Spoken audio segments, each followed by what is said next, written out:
Hello my friends who are listening to Ebird Online, and I'm back with another review. Guys, it finally happened. The inevitable took place. Justin has dumped Nicole, in rather a cruel and callous fashion, might I add. Oh good lord guys, he DM'd his dumping. Well, I suppose that's what you get if you mix a boomer with a Gen Z.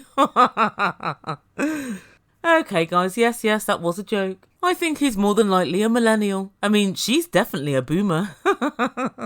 Anyway, we're going to go over all of the shenanigans that led up to this unceremonious dumping. But I'm also going to look at the fact that it would seem apparently, as per the trailer for next week's tell-all, that even though this couple have still split up, the door, according to Justin, is still slightly open. Of course it is. It's open just a crack, just enough to squeeze those $100 bills through. Justin, the eBird's got your number, and Nikki, don't you think you're getting off lightly either. Before I get into everything, thank you so much to everyone who's subscribed to my channel. And keep the comments coming in, they really do crack me up. But if you're new here, welcome, and consider subscribing. Press that big red button marked subscribe and make eBird a very happy eBird. And also if you enjoy the video, don't forget to smash the like button. Thanks guys. Right, so without further ado, I give you Nikki and Justin. So where do I start? Well, it's quite unsurprising that Justin has knocked Nikki on the head. She is, after all, a grade A first class A1 nightmare, who's riddled with delusions of superiority. And we'll talk more about her wrongdoings and misdeeds a bit later in the video, but first I want to go over their final moments of last week, and the actual way Justin dumped her. Guys, just last week, somewhere in a galaxy far, far away, Nikki was waxing lyrical about her wonderful relationship.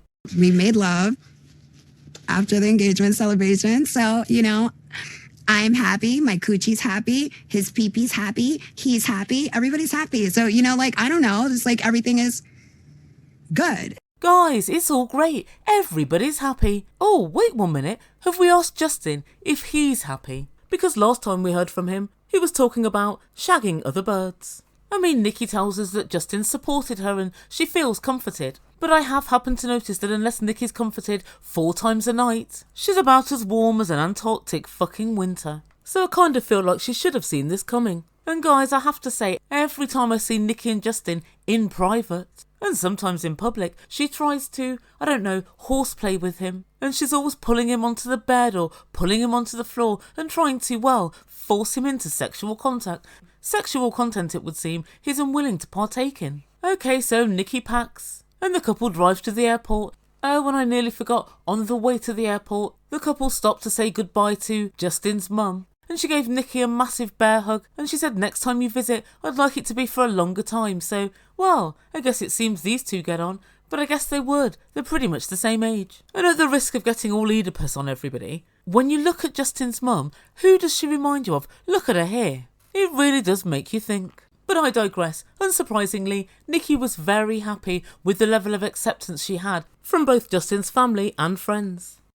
Как мама будет скучать? Being trans and being accepted into a family of a heterosexual man from a small country and having all the friends accept you too is a huge deal.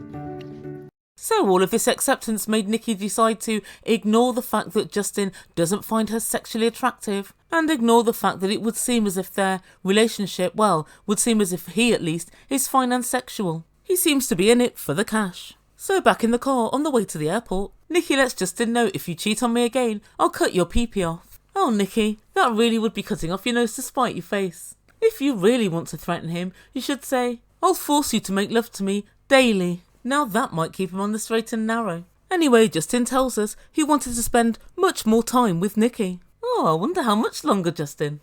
To drive an airport, I drive a little slowly. And I'm feeling sad. Because I wanted to be with her more minutes. I don't know, more seconds, more minutes. Oh really, Justin? Not more seconds, more minutes. Certainly not more hours though. I think Justin just wanted to savour those moments, have more moments of thinking, Nikki's going, I may never see her again. That's what I think he wanted. And so as they said their final goodbyes, I was trying to look at Justin's face and see if I could detect any semblance of sorrow. But, well, I couldn't really. Although he does quite often give me blank face, so there's not an awful lot to read. Nikki, of course, was absolutely inconsolable and in tears. But I guess that's to be expected. Anyway guys, next time we see Nikki, she's doing a few bits to camera for the producers. And right as she's sitting there, in hair, makeup, plastering, filling and finishing, she gets a DM from Justin and she just burst into floods of tears. The producers were saying, Nikki, what's happened? Are you okay? And she was saying, I just don't understand. Justin's finished with me. I don't know why. I know I can be a bitch sometimes. And guys, judging by the look on her face, she's going to have to pay an awful lot in therapy to unfuck herself. She looks absolutely devastated. And she said, he's finished with me. I can't believe he's just disposed of me like I'm nothing. You know, I did nothing. You did nothing, Nikki. Oh my good lord. You've done a whole heap of something over the last 3 or 4 weeks. And then she said, oh my god, he wasted my time and my heart. And guys, I've got to tell you, to my absolute shame, I was inclined to feel sorry for Nikki when she got this text. Because she was in floods of tears, I thought, oh, poor Nikki, that's awful. Justin took the coward's way out, which, incidentally, he did. But I'm afraid her characteristically supercilious and graceless response very quickly eradicated any sympathy I had for her whatsoever. I wasted my time and my heart. What about his time and his heart? When you were together the first time round, and in the middle of an argument, you blurted out, I'm trans. Everything's always one way with Nikki. Now, most people, even when they think they're in the right, think, I wonder what I could have done differently, or I wonder what it was that I did.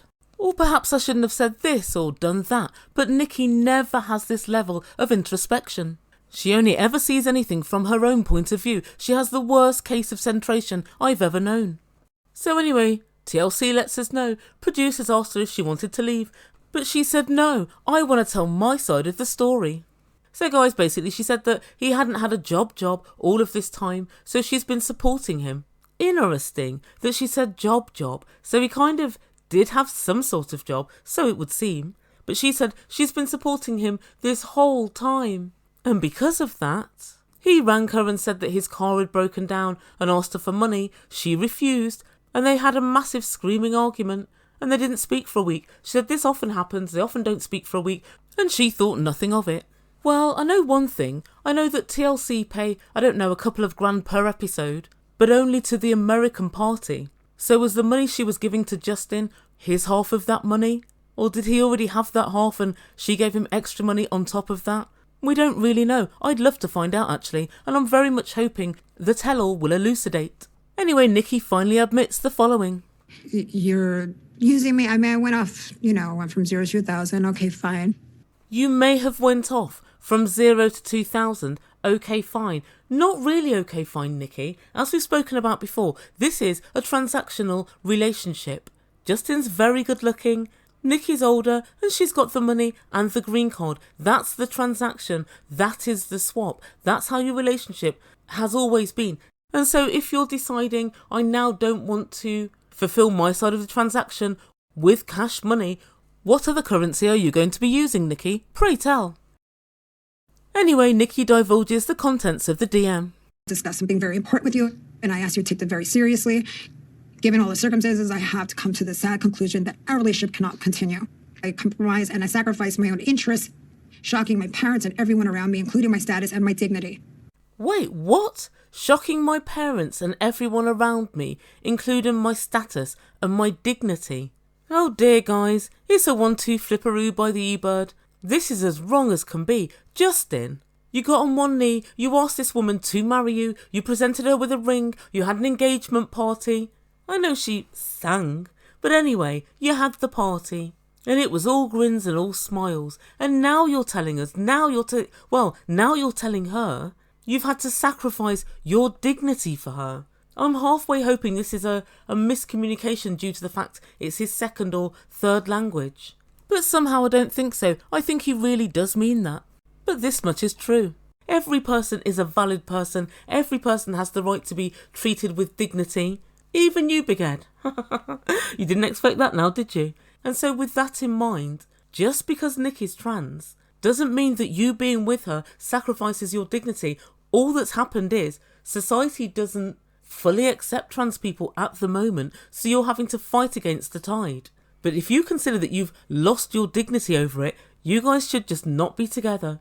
Nikki has just finished telling us last week that to find someone whose friends and family are so welcoming of you and inclusive of you, she'll never ever find again. Fuck his friends, fuck his family. What about Justin? He's not inclusive of you. I think he sees you as lesser than, as other. And if that's how he feels, that's how he feels. We can't do anything to change that, but you should not be with him. Guys, how are they going to feel on a daily basis if they get married? If he considers he's lost his dignity being with her, if that's his thought process, he just shouldn't be with her. That's as simple as that. I have to admit, I have been rather hung up on what she did to Justin first time round, and don't get me wrong, that was terrible, it was despicable. But there has to be a point at which they decide to move on with the relationship and decide not to draw back on that. In fact, it could well be that they're not even harking back to that. It could be more me. But I have to say, it is on my mind, but I guess you have to leave the past in the past at some point. But this to me is not what acceptance looks like. You're in a relationship, you must accept that person that you're in a relationship with. If not, it's not a relationship, or it's not a durable relationship. Anyway, he concluded the message by saying, However, continuing in this manner is no longer possible for me. I realize that I need to take control of my life and rectify the situation. May you find a path to a worthy life filled with love and mutual attachment. Farewell, and I wish you all the best. That's it. That's it. Well, guys, it seemed to be it. Nikki started crying again and she said all the years and all the heart and all the money, all the effort I put into this relationship, and it's all for nothing. But I have to say, when you have a terrible beginning, it's always really rather difficult to have an amazing ending. It really is. So beyond broken right now. I never expected it, that this would happen. And with that, Nikki finished the interview and she jumped into an Uber and she went off home. And so the final time we see Nikki this season, she's laying in bed comatose and she's been crying for 40 days and 40 nights, so it would seem, and her mother comes round to see her. And just like I thought, Mama Bear was very unhappy that he broke up with her by text. She said, "You don't do that, that's cold." And Nikki tells production she hasn't cancelled the K1 visa in case he changes his mind, but at the moment she thinks that, well, he was never in love with her. And unfortunately, I kind of agree, but I think that's what happens when you try and purchase somebody. It's very difficult to make a relationship work when that's the beginning. I can understand if he's upset because of the way I spoke to him and called him a user, like, okay, I was wrong, but there's many things he said to me and I swallowed it, We've been through that before. We've gotten over stuff. This is not enough to break up over. We have so much on the line, so much invested. She keeps talking about this big argument, and I've got a feeling that she absolutely blew her lid at him. And he probably thought, this is it, that's enough. I won't be spoken to like that. Maybe. It does all sound really rather toxic. And finally, her mum gives her a big hug and says, come on. She opens the windows and she said, let's go down to the park. And Nikki, at least you have your mum back. That's what mums are for. And that's where we end things for this week. Well, it would be, but guess what, guys? I saw the trailer for next week's tell-all. And surprise, surprise, these guys aren't back together, but Justin's saying the door is still slightly open. Really? Slightly open? Just a tiny crack, is it? Just enough to slide a few hundreds through? Guys, that's what I think. He doesn't want to let go until he's rinsed every last bit of juice out of this 90-Day Fiancé franchise. That's what I reckon. But I'd love to know what you think. What's going on? Should they have broken up already? I kind of feel like they shouldn't be together. They had a horrible trip, they argued every day, their sex life isn't in alignment.